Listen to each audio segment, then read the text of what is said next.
Пайғамбарымыз саллаллаху алейхи вассаламда әсем сөз бар. Осы ораза кешірім айы. Барлық адамға Алла тағаладан кешірім келеді. Тек қана 3 адамды Алла кешірмейді дейді. Біреуі араққа беріліп, содан шыға алмай жатқан адам дейді.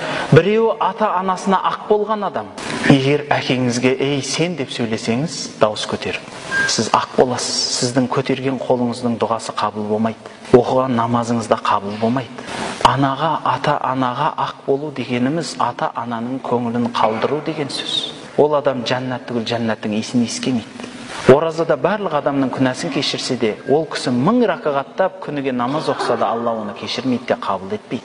Үшінші адам ұрсып қалып жараспай отырған адам дейді. Өзінің жақыныменен, соныменен жараспаған адамды да Алла тағала оразадағы күнәсінің кешірімін бермейді. Ораза айы тек қана тамақтан, судан өзін тыю емес. Ораза айы көркем мінезді егелеу айы.